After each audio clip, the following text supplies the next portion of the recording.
Okay, whenever. This is Star Wars the card game. We're demoing here at Gen Con 2012. Each player takes a role of either the dark side or the light side. This is a competitive head-to-head game. Both players are competing against each other, trying to destroy opponents' objectives. The dark side, what their objective to do is if they ever get their Death Star dial up to 12, it means that they've got enough dominance in the galaxy that they've completely crushed the rebellion, as opposed to the rebels that are just trying to destroy 3 Imperial objectives, which is enough to crack through them and to bring about the fall of the Empire. Each game is played over a number of phases that we'll get into in a second, but basically on your turn, you first refresh your hand, then you get to play your characters and ships and stuff on the table. Then you will get to initiate conflicts, which is your opportunity to attack the opponent's objective. Objectives serve a couple of purposes. First of all, each of them provides a number of resources. When you want to play a card from your hand, let's say I want to play this card, bad example. This card here that costs 1, I would need to place 1 token on a card to spend its resource. These tokens will, they're called focus tokens. They sit on cards, and while these tokens are on the card, you cannot use it. So for example, if I wanted to use these 2 resources for something, it meant that I would put 2 tokens on this and I wouldn't be able to use it for 2 turns. Because we only get to remove 1 token a turn. Okay. Focus tokens are also used to track units when they attack and commit to the force and stuff. Okay. So when you actually play a card, that was an event. That was actually pretty good.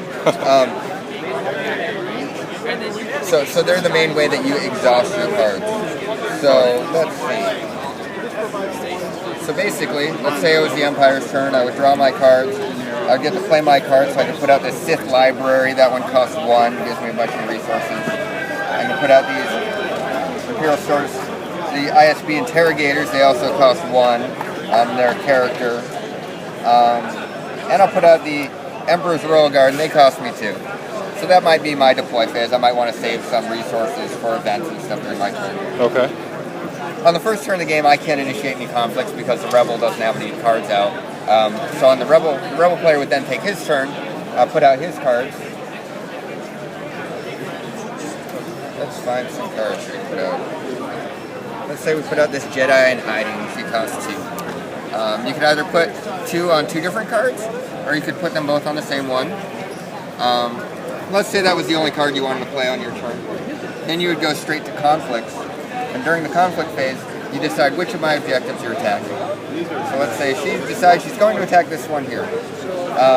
The other player gets to decide who they want to defend with, if anybody. So let's say I'll defend with the Emperor's Royal Guard. Now the interesting thing about combat is before we actually hit each other, there's a phase called the edge battle, where we're bidding to see who gets the initiative in the battle, who gets to go first. So the attacker gets to choose a card from his hand and place it face down, or he can pass. If he passes, the defender will automatically win. So let's say he put that card face down. As a defender, I could then play a card, and we keep going back and forth until we both pass.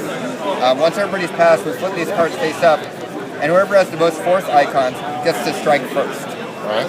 Also, whoever has the most icons has won the edge battle, and they're allowed to use their white icons. Okay. Icons, I didn't even talk about yet. The icons are what your characters do during conflicts. There are blasters, which is deal damage to opponents' characters. There's the blast icon, which is deal damage to your opponent's objectives. And there's also a tactics icon, which is now here, which is you get to focus an opponent's guy. So there are 3 very different things that your character can do. People like Mon Mothma aren't going to deal people damage. Instead, they're going to use tactics to outmaneuver your opponent so they won't be able to do stuff.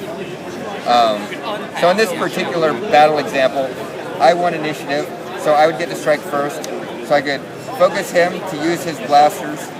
He gets to deal 2 damage to a participating character, so he could deal 2 damage to her. All right.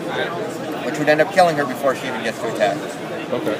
There are also some special cards these fate cards that have an ability which only works during the edge battle.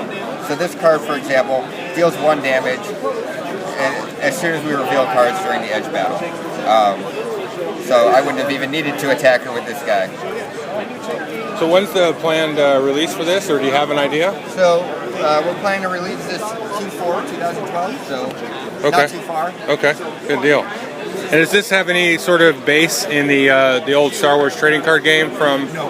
Okay. It's a completely original game. Okay. It is set in the original trilogy. Okay. So okay. That.